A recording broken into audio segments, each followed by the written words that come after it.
मुझे पहले से पता था कि कुछ ना कुछ बवाल जरूर होने वाला है।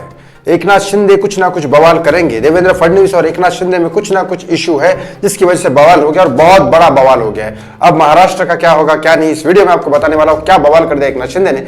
बस एक ही रिक्वेस्ट करता हूं, आगे बढ़ने से पहले वीडियो लास्ट तक जरूर देखेगा और इस वीडियो को शेयर जरूर करेगा और चैनल को सब्सक्राइब करेगा तो बहुत बहुत मेहरबानी होगी। एकनाथ शिंदे बाला साहेब ठाकरे के अंडर से निकले हैं। नारायण राणे भी बाला साहेब ठाकरे के अंदर से निकले, राज ठाकरे भी बाला साहेब ठाकरे के अंदर से निकले हैं, उद्धव ठाकरे भी बाला साहेब ठाकरे के अंदर से निकले हैं। मतलब इनकी ही सीख थी बाला साहेब ठाकरे की, लेकिन सबने अपने तरह से अलग अलग तरीके से लिया।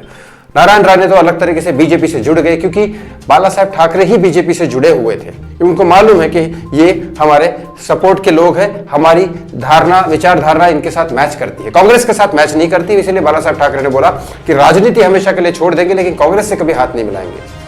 लेकिन वही उद्धव ठाकरे 2019 के इलेक्शन में सीएम की चेयर पे बैठने के लिए उन्होंने कांग्रेस से हाथ मिलाया, बाला साहब ठाकरे की बात को नहीं रखा और उद्धव ठाकरे सीएम बन गए।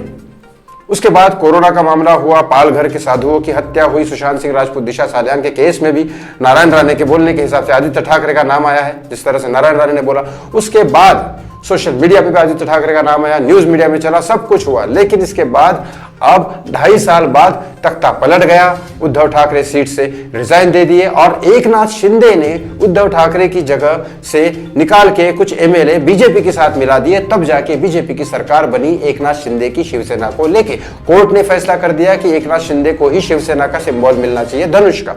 तो उद्धव ठाकरे ने शिवसेना UBT करके बना दिया, उद्धव ठाकरे ये करके बना दिया।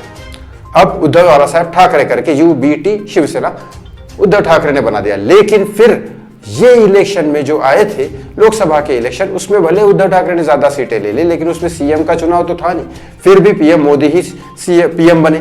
अब उसके बाद जो सीएम के चुनाव होने वाले थे, जो विधानसभा के इलेक्शन में, उनको सिर्फ 20 सीटें मिली। ऐसे इसमें जिस एकनाथ शिंदे का सपोर्ट लेके देवेंद्र फडणवीस आज की डेट में सीएम की चेयर पे बैठने वाले हैं, यस फाइनल हो चुका है, देवेंद्र फडणवीस सीएम बनने वाले हैं। तो उसी समय पे एकनाथ शिंदे ये बोल रहे थे कि मुझे गृह मंत्री की सीट दे दो, मैं डिप्टी सीएम नहीं बनूंगा।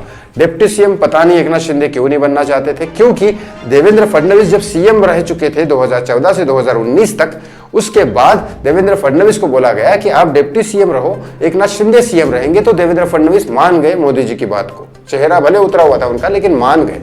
उसके बाद आज वही सीन हुआ था एकनाथ शिंदे के साथ। जब ज्यादा सीटें देवेंद्र फडणवीस को मिली तो लोगों के प्रतिनिधित्व के हिसाब से देवेंद्र फडणवीस को सीएम बनना चाहिए। तो सीएम के अंडर में एकनाथ शिंदे को डिप्टी सीएम बनने में क्या प्रॉब्लम थी पता नहीं, लेकिन सीएम एकनाथ शिंदे नाराज थे, लेकिन उनको गृह मंत्री पद चाहिए था। तो फिर उन्होंने बाद में एंड में यह संभाषण ये हुआ कि भाई लोगों के जिंदगियों का सवाल है, महाराष्ट्र के लोगों का सवाल है, महाराष्ट्र के किसानों का सवाल है, महाराष्ट्र की तरक्की का सवाल जब यहाँ आता है, तब एकनाथ शिंदे ने मान गए सारी बात और उन्होंने कहा कि चलो डिप्टी सीएम मैं बनता हूं 5 साल के लिए। तो डिप्टी सीएम एकनाथ शिंदे बनेंगे, लेकिन साथ ही साथ उनकी और भी शर्तें होंगी, कुछ मंत्री पद वगैरह वो लेंगे और उस हिसाब से एकनाथ शिंदे काम करेंगे। तो मुझे लगता है ये जोड़ी अच्छी है देवेंद्र फडणवीस और एकनाथ शिंदे की। अब देखना जाता है कि इन जोड़ी क्या कमाल करने वाली है, क्योंकि नरेंद्र मोदी और अमित शाह ने एक जोड़ी बनाई जिसका कमाल हम गुजरात के डेवलपमेंट में देख चुके हैं और इंडिया के भी डेवलपमेंट में काम चालू है। लेकिन अब महाराष्ट्र में देवेंद्र फडणवीस और एकनाथ शिंदे क्या कमाल करते हैं वो देखने वाली बात होगी, आगे जाके हमें पता चलेगा ही। इस वीडियो को शेयर जरूर करेगा, महाराष्ट्र के एक एक आदमी तक ये बात पहुंचनी चाहिए। थैंक यू सो मच, बहुत बहुत धन्यवाद।